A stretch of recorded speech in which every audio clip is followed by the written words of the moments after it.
Assalamualaikum warahmatullahi wabarakatuh. Halo teman-teman semuanya, perkenalkan saya Sahdara Himawati dengan NIM G00236163 dari kelompok SGDA 6. Nah, jadi pada kesempatan kali ini saya ingin belajar soal anatomi kardiorespirasi.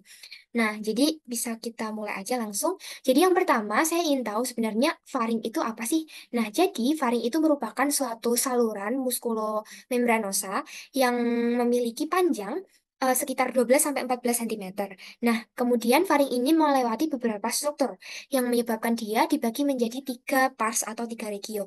Di antaranya ada nasofaring. Jadi nasofaring itu di sebelah paling superior yang letaknya itu ada di bagian posterior dari kavitas nasi dan juga superior dari palatum mole. Kemudian di sini ada orofaring. Jadi orofaring itu letaknya di posterior dari kavitas oris. Kemudian yang paling inferiornya ada laringofaring di posterior dari laring. Seperti itu. Oke, kita akan spesifikkan pembahasan ini satu persatu. Yang pertama ada nasofaring. Nah, jadi nasofaring seperti yang kita tahu, dia itu yang letaknya paling superior, di mana skeletopisnya setinggi vertebra cervicalis 1 sampai vertebra cervicalis 2. Nah, dia adalah struktur yang berwarna pink. Nah, fungsinya karena dekat atau di posterior dari saluran nafas, maka fungsinya sebagai respirasi.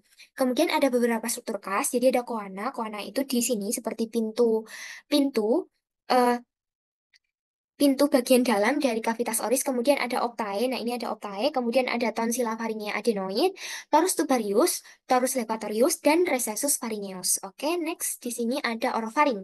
Nah, jadi orofaring itu merupakan pars yang ada di tengah skeletopisnya antara vertebra cervicalis 2 sampai vertebra cervicalis 3. Nah, dia itu letaknya di posterior dari kavitas oris. Nah, karena dia letaknya di belakang dari saluran pencernaan, dia itu berfungsi sebagai proses pencernaan. Nah, sebenarnya dia itu juga berfungsi sebagai jalan lewat udara juga. Nah, kemudian di sini ada beberapa struktur khas, di antaranya ada isthmus falcium. Nah, itu di sini. Kemudian ada arcus palatoglossus, arcus palatopharyngeus, fossa tonsillaris, dan tonsilla palatina. Nah, ini adalah tonsilla palatina. Oke, yang terakhir ada laringofaring. Nah, jadi laringofaring itu merupakan bagian yang paling inferior ya, di mana skeletopisnya setinggi vertebra cervicalis 3 sampai vertebra cervicalis 5. Di sini ada fossa piriformis dan juga aditus laringis. Oke. Nah, berikutnya saya juga ingin belajar soal jantung. Nah, untuk mempelajari jantung, saya bagi nih menjadi dua bagian besar, yaitu ada struktur luar dan struktur dalam. Oke, kita akan belajar struktur luar dari jantung dulu atau struktur eksternal dari jantung dulu.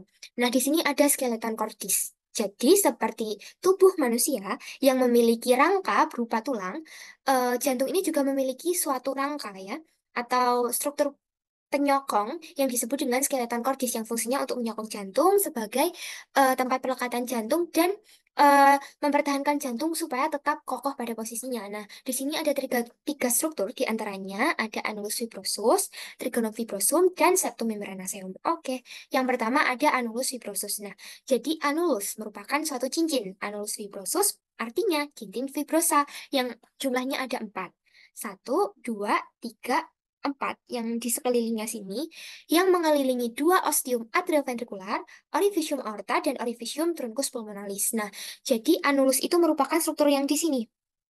Nah, jadi ini adalah sisi anterior, di sini sisi posterior. Nah, di sebelah kanan, di sini ada annulus atrioventricularis dexter, di sekitar valva tricuspidales, kemudian ada annulus atrioventricularis sinister di sekitar valva mitralis, ada annulus valva aorta, atau namanya cincin aorta di sekitar valva aorta, dan ada annulus valva trunci pulmonalis atau cincin pulmonal di sekitar valva pulmonalis. Nah, eh, ngomongin soal valva, saya juga akan membahas sekalian soal katup jantung. Jadi, jantung itu memiliki katup ya. Nah, di mana katupnya ini terbagi menjadi dua bagian. Sebenarnya ada 4, tapi dikelompokkan menjadi dua, yaitu ada eh, katup atrioventricularis dan juga katup semilunaris. Katup atrioventricularis itu berarti katup di antara atrium dan ventriculus. Nah, di mana ada dua, yaitu atrioventricularis dexter sama valvula atrioventricularis yang sinister. Nah, valvula atrioventricularis dexter menghubungkan atau memisahkan antara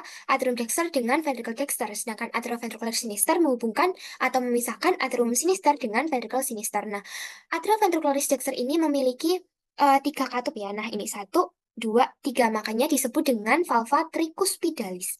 Sedangkan yang sinister itu punya 2, yang disebut dengan valva mitralis atau bicuspidalis. Kemudian untuk katup semilunar, karena bentuknya itu setengah bulan, dia itu disebut semilunar. Nah, dia terdiri dari valva aorta. Nah, ini valva aorta di sebelah sini. Jadi dia itu menghubungkan dengan arcus aorta, kemudian ada valva trunci pulmonalis. Nah, di sebelah sini.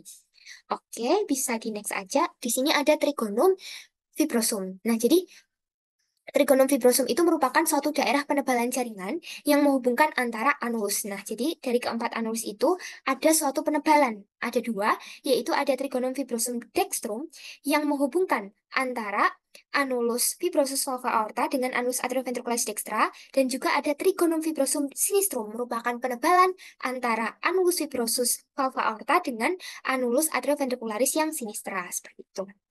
Oke. Nah, setelah struktur luar, sekarang kita rombak dalamnya, yaitu struktur internal dari jantung. Ada 4, atrium dexter, sinister, ventricle dexter, sinister. Oke. Oke, yang pertama ini overview dulu. Jadi ini adalah eh, bagian dexter, kemudian di sini ada bagian sinister. Nah, sebenarnya keduanya ini sekilas mirip, tapi ternyata ada beberapa struktur yang berbeda gitu. Nah, makanya kita akan bahas satu persatu. Oke, yang pertama di sini ada atrium dexter. Nah, jadi atrium dexter itu di sini ada suatu struktur yang halus yang disebut dengan sinus venarum cavarum. Nah, ini kemudian ada struktur yang kasar. Nah, struktur yang kasar ini disebut dengan musculus pectinati, yang mana musculus pectinati ini akan terikat pada auricula dextra. Kemudian di antara struktur yang halus dan kasar, ini dipisahkan oleh crista terminalis. Kalau bagian dalam namanya crista terminalis, nanti untuk sisi luarnya disebut dengan sulcus terminalis. Kemudian ada struktur nih, yaitu ada fossa ovalis, dan di pinggirannya seperti ada penonjolan di sekeliling fossa ovalis disebut dengan limbus fossa ovalis. Nah, fossa ovalis sendiri itu merupakan obliterasi dari foramen oval yang berada di satu interatrial. Jadi dulu sewaktu kita masih di janin, ada foramen oval yang kemudian dalam perkembangannya dia akan menutup seperti itu dan membentuk fossa ovalis. Oke, kemudian di sini ada beberapa muara dari beberapa ostium ya, muara dari beberapa saluran yang ada di atrium dexter ini. Nah, yaitu ada ostium atrioventricularis dextra yang menghubungkan dengan ventriculus dextra, kemudian ada ostium sinus coronaris atau disebut dengan valvula T besi, dan ada ostium vena cava inferior yang disebut dengan valvula Ostagii. Jadi di sini itu ada ostium atrioventricularis. Kemudian di sini ada ostium sinus coronaris, di sini ada ostium vena cava inferior. Oke, bisa di next. Di sini ada ventricle dexter. Dari atrium dexter turun ke ventricle dexter. Nah, jadi ventricle dexter ini ada suatu struktur khas, namanya adalah trabecula carnae, yang merupakan ruangan kasar ya. Jadi ruangan kasar namanya trabecula carnae. Nah, ruangan kasar ini dibentuk dari beberapa struktur, di antaranya ada musculi papillaris yang terikat pada chorda tendinea, ada trabecula septomarginalis yang mana terdapat bundle of his dan juga rigid biasa yang menonjol ke arah dalam. Nah, kemudian di sini juga ada ostium trunci pulmonalis yang menghubungkan dengan truncus pulmonalis. Nah, jadi di sini ada ostium trunci pulmonalis. Nah, di sini ada valva pulmonalnya. Nah, kemudian ini tadi. Nah, ini kan ada struktur yang menonjol ke arah lumen yang disebut dengan musculi papillaris. Jadi musculi papillaris itu merupakan muscle atau otot yang sebenarnya strukturnya itu sama dengan otot jantung, yang dia itu strukturnya menonjol ke arah dalam dari lumen di ventricle dextra ini. Nah, kemudian nanti dia akan terikat atau terkaitkan dengan chorda tendinea. Nah, chorda tendinea ini kemudian kedua strukturnya, chorda tendinea dan juga musculi papillaris akan eh, mendukung kerja dari katup jantung seperti itu, untuk supaya katup jantung itu kan untuk membuka dan menutup supaya tidak terjadi regurgitasi atau aliran balik dari darah. Nah, jadi dia mendukung fungsi dari katup jantung. Oke, bisa di next. Kemudian ada atrium sinister nih sekarang. Jadi sebenarnya nggak jauh beda. Di sini ada sinus venarum cavarum. Kemudian di sini juga nanti ada auricula sinistra. Kemudian ada ostium atrioventricularis sinistrum. Di sini nanti ada ostium atrioventricularis sinistrum yang hubungkan dengan ventriculus sinistrum. Terus di sini juga sama, ada fossa ovalis. Tapi di sekelilingnya ada valvular foraminis oval. Kemudian muaranya juga ada beberapa struktur. Nah, di antaranya di sini itu dimuarai oleh dua buah eh, vena pulmonalis dextra, kemudian ada satu buah vena pulmonalis sinistra superior, dan satu buah vena pulmonalis sinistra yang inferior, seperti itu.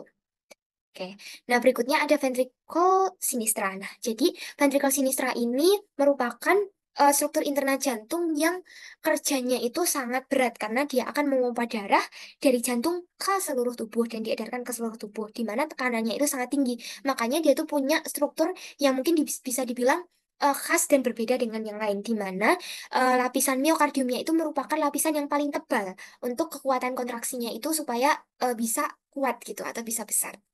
Nah, jadi ventricle dexter ini, eh, mohon maaf, ventricle sinister ini merupakan pembentuk dari apex cordis atau apex jantung, di mana miokardnya lebih tebal dari yang lain karena butuh kekuatan kontraksi yang tinggi untuk memompa darah ke seluruh tubuh melalui arcus aorta. Nah, kemudian di sini ada ostium aorta. Ostium aorta yang menghubungkan dengan aorta dan juga sama di sini ada musculi papillaris yang terhubung dengan chordae tendinea yang mendukung fungsi dari katup atrioventricularis. Oke. Nah, berikutnya di sini ada mekanisme pembukaan dan penutupan dari katup jantung. Nah, jadi mekanisme dari katup atrioventricularis. Nah, jadi konsep dari katup itu, katup akan membuka apabila tekanan di belakang katup itu lebih besar daripada di depan katup. Makanya katupnya akan terdorong membuka dan darah bisa masuk. Sedangkan apabila tekanan itu lebih besar di depan katup daripada di belakang katup, maka katup itu akan menutup, tapi tidak akan membuka katup ke arah sebaliknya karena katup itu sistemnya satu arah seperti itu. Nah, di sini ada mekanisme katup atrioventricularis. Jadi, ketika ventrikel berelaksasi, maka tekanan di dalam ventrikel itu rendah daripada di atrium. Nah, jadi tekanan atrium lebih tinggi. Nah, di sini kuspit akan tergantung lemas, kemudian kedua valva atrioventricularis akan terbuka karena tekanan yang di belakangnya lebih besar. Akhirnya, darah akan masuk ke ventrikel.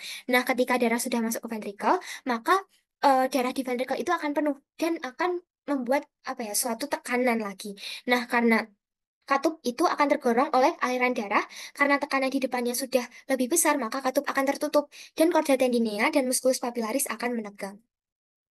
Kemudian jadi ini oke nih sama seperti tadi. Kemudian ada pulmonal valve mechanism. Jadi di sini mekanisme dari katup pulmonal. Nah, jadi selama sistol, tekanan aliran darah akan mendorong katup ke atas sehingga darah itu mengalir ke arteri pulmonalis. Kemudian kadang-kadang darah akan mengisi sinus pulmonal dan ketika katup telah terisi penuh, titik puncaknya akan turun ke bawah sehingga menutup katup pulmonal. Jadi pulmonal valve mechanism itu terjadi ketika eh, tekanan di ventrikel kiri itu ventrikel kanan itu lebih besar sehingga bisa membuka katup pulmonal dan menuju ke arteri pulmonalis. Kemudian ada aortic valve mechanism. Nah, ketika katup aorta memiliki struktur yang unik, yaitu bukaan arteri koroner di dalam sinus aorta. Nah, di sini pengisian itu terjadi pada akhir sistol ketika kontraksi ventrikel sehingga aliran darah melalui pembukaan arteri koroner hanya terjadi pada fase diastol, yaitu ketika ventrikel relaksasi dan atrium kontraksi. Jadi, untuk katup aorta ini akan terbuka apabila ventricle sinister itu tekanannya sudah tinggi atau kontraksinya sudah cukup untuk membuat katup terbuka seperti itu. Nah, kemudian di sini ada struktur lain dari sistem kardiorespirasi, yaitu ada diafragma. Nah, jadi diafragma ini merupakan pembatas antara kavitas torasis, nah ini ada kavitas torasis dengan kavitas abdominis, jadi dia itu merupakan pembatas.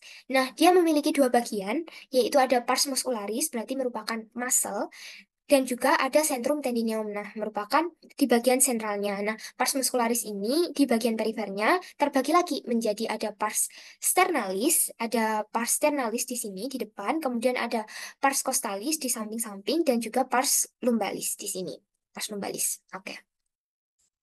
Kemudian di sini ada mediastinum. Nah, mediastinum itu merupakan ruangan di dalam kavitas torasis di antara kedua kavitas pleuralis. Nah, jadi di sini juga ada sebuah bidang transversus yang membentang dari anglus ternalis. Nah, jadi anglus ternalis ini merupakan pertemuan antara manubrium dan juga corpus terni, kemudian ditarik dari anglus ternalis menuju ke diskus intervertebralis antara vertebra thoracalis 4 dan juga 5. Nah, ini namanya adalah transverse thoracic plane. Kemudian dia akan membagi mediastinum menjadi superius dan juga inferius. Nah, inferiusnya sendiri akan terbagi menjadi anterius, medius, dan posterius. Nah, letak dari jantung itu ada di bagian medius. Oke, oke sudah selesai. Jadi demikian yang bisa saya sampaikan. Apabila ada kekurangan maupun kesalahan, saya mohon maaf yang sebesar-besarnya. Wassalamualaikum warahmatullahi wabarakatuh. Dadah.